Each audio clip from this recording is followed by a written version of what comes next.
باغی، ریولوشنری، ان آرتھوڈاکس، غیر روایتی، جب ہم یہ الفاظ سنتے ہیں تو ہمیں ایک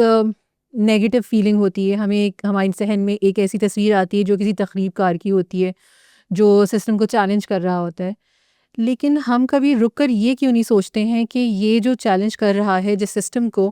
وہ سسٹم اگر ظلم کا، اندھیر کا، لوگوں بے راہ روی کا، لوگوں کے حقوق پامال کرنے کا سسٹم ہے،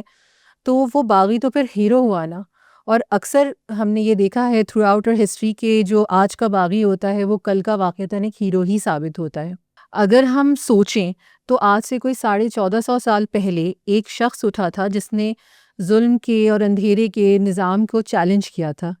اور اس شخص کا نام تھا محمد صلی اللہ علیہ وآلہ وسلم،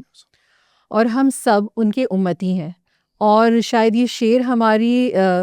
اسٹرینتھ کو بہت اچھی طرح سے ایکسپلین کرتا ہے، جو ہم پہلے بھی اس کے بارے میں بات کر چکے ہیں کہ ہم تابہ ابد سی و تغیر کے ولی ہیں، ہم مصطفی مصطفی مصطفی ہیں.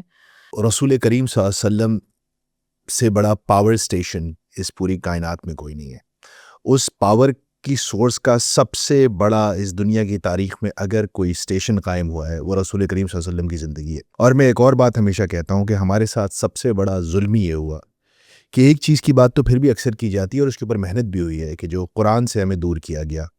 ایک تقدیس کی، تقدس کی کتاب بنا کر قرآن سے ہمیں دور کر دیا گیا. لیکن اتنا ہی بڑا ایک ہم سے گناہ یہ بھی ہوا ہے کہ ہم نے رسول کریم صلی اللہ علیہ وسلم کی زندگی کو بھی ایک عقیدت، ایک تقدیس کے اوپر ایک چیزوں پہ رکھ کے وہاں پہ اس کو غلاف میں لپیٹ کے اس کو چومنے کے لیے رکھ دیا ہے.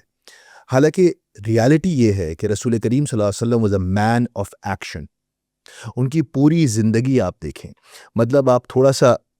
چھوٹے تھے بکریاں چراتے تھے، بڑے ہوئے ٹریڈر بن گئے، ٹریڈنگ کا ایک سکسیسفل کریئر کیا. اس کے بعد ایک اتنی زبردست بات ڈاکٹر آصف ہیرانی نے ہماری رفتار والی پوڈ کاسٹ پہ کی، if you haven't watched it do watch it. انہوں نے کہا کہ اگر جو ایکسپیرینس رسول کریم صلی اللہ علیہ وسلم کو غار ہرا میں ہوا تھا، اگر وہ کسی صوفی کو ہوتا ایز پر سے، میں صوفیزم کے خلاف نہیں ہوں لیکن